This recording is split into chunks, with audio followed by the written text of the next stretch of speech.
তালের রস দিয়ে চিতই পিঠা ভাবতেই কেমন একটা লাগে, তাই না? সেটা হচ্ছে আবার মিনি কিচেনে, মানে ভালো লাগবার কোনো শেষ নেই। অবশ্যই তোমরা ভিডিওটা শেষ পর্যন্ত দেখবা যে কতটা সুন্দর হয়েছে। আর পিঠার সব থেকে বেশি স্বাদের জিনিস, মানে বেশি মজা লাগে এরকম পাড়ায় বেটে তারপর বানানো হলে। আর এখন তো মানুষ কলের গুঁড়ি দিয়ে এই পিঠাগুলা খায়, কিন্তু এরকম পাটায় বেটে বাটা বুটি করে পিঠাটা বানালে ভাই কি পরিমাণে মজা লাগে। আর এই মিনি পাটা গুলায় এত পরিমাণ ধারালো, মানে ছোট মরিচে ধারি বেশি কথায় আসে না, ওরকম এত পরিমাণে ধাত। আর তোমরা চাইলে কিন্তু অবশ্যই শিলনোড়া মানে পাড়াপুতো কিন্তু অর্ডার করতে পারো এখন ইনবক্সে, কারণ অ্যাভেলেবেল আছে কিছু কিছু আইটেম। অবশ্যই ইনবক্স করো। আমি তো এখানে চালটা নিয়েছি, যে চালটা দিয়ে আর কি পোলাও রান্না করে, কারণ ওই চালটা দিয়ে যে কোনো পিঠা খেতে ভীষণ ভীষণ মজা লাগে। বিশেষ করে চালটার যে ঘ্রাণ, ওই ঘ্রাণই সব থেকে বেশি মজা লাগে, একদম মুখে জল এসে পড়ে। এই যে আমার 10 কেজি চাল পাটায় বাটা বুটিক একদম কমপ্লিট।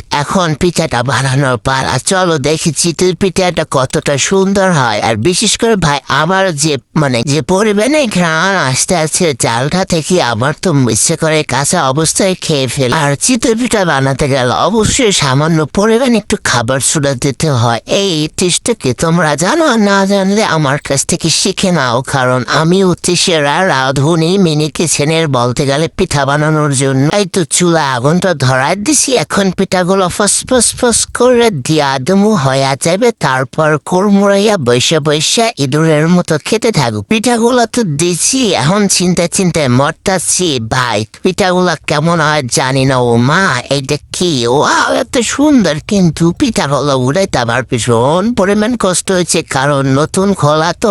মানে তোমরা আবার কবানে যে আপু আবার খোলা বলো, মানে নতুন চিতই পিঠের স্বাস্থ্য আমরা এদিকে আবার খোলা বলে, এই জন্য আর কি মনে বললা পালাইছে। যাক ব্যাপার না, প্রথম খোলা তো এই জন্য রয়েছে, দ্বিতীয় খোলা নিশ্চয়ই ভালো হইবে। ওই কি রে, পিঠারা ফুললো না খেললে গে? এইটার আগের খোলা তো মোটামুটি ফুল ছিল, এইটা ফুললো না খেললে গে? আর এইদিকে তো আমি খুন্তি দিয়ে কোনো মতে উড়াইতে পারতাছি না, তারপর চাকু দিয়ে গুতাগুতি করতে করতে কোন রকম উড়াইছি ভাই। প্রত্যেকবারে তো পিঠা দেওয়ার আগে তৈল দিয়ে নি, তারপর তোরা খেললে গেরম লাগে পড়ো, হইতে পারো নতুন জিনিসের লেগে, নতুন জিনিস ছোট মরিচের লেগে এত দাস তো এটা কি সহ্য?